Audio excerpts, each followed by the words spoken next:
Hannibal Carrache, La lapidation de Saint-Étienne, 1603-1604. Paris, Musée du Louvre. À première vue, cette lapidation de Saint-Étienne d'Hannibal Carrache, un peintre italien du début du XVIIe siècle, est bien un tableau religieux. Étienne est vêtu comme un diacre de l'époque de l'artiste. Longue aube blanche et dalmatique dorée.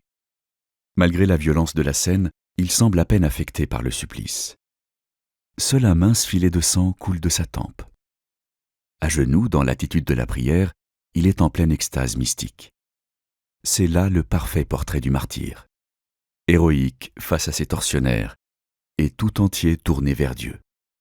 La scène de la lapidation est organisée dans un losange, dont les côtés inférieurs sont marqués par les ombres des arbres et dans lequel les divers protagonistes s'agencent selon un rythme régulier et ordonné, malgré l'impression de tumulte que veut rendre le peintre.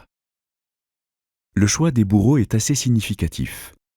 À part deux personnages d'âge mûr qui paraissent les plus enragés, les autres lapidateurs sont très jeunes.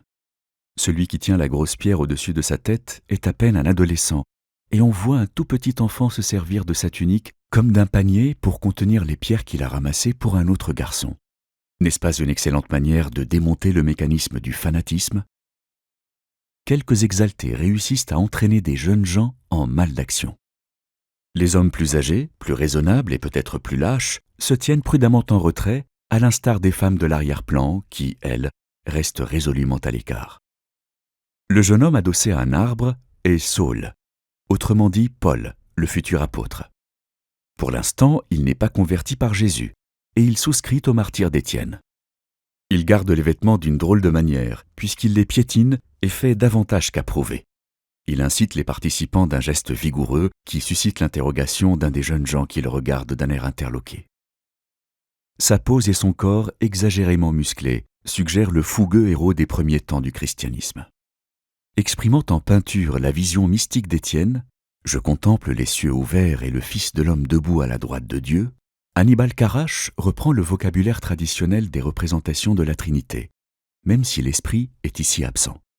Le Père et le Fils sont soutenus par un tapis de nuages, baignés par une lumière dorée et accompagnés par des anges. Le Fils est un homme d'âge mûr, vêtu d'une simple tunique rouge qui suggère sa passion.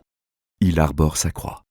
Le Père est figuré comme un vieillard, et il pose la main sur le globe qui représente le monde dont il est le souverain maître.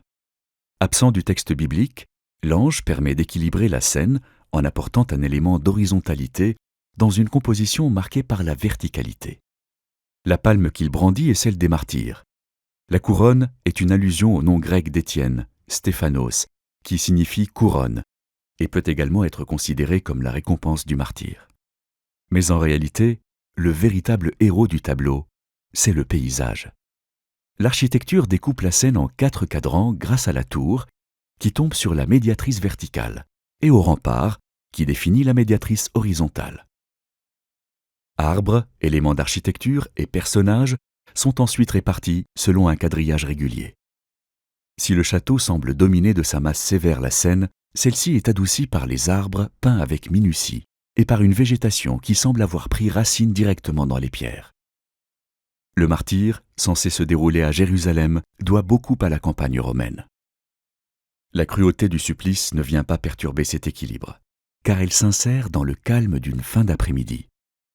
Comment croire à la souffrance d'Étienne, quand la douce lumière du couchant dore la peau des bourreaux, quand les ombres s'allongent et promettent la fraîcheur du soir, et quand les vêtements semblent se fondre dans les tons ocres des pierres.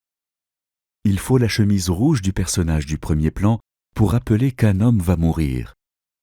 Merveilleux moment d'équilibre fragile que ce tableau de Carrache.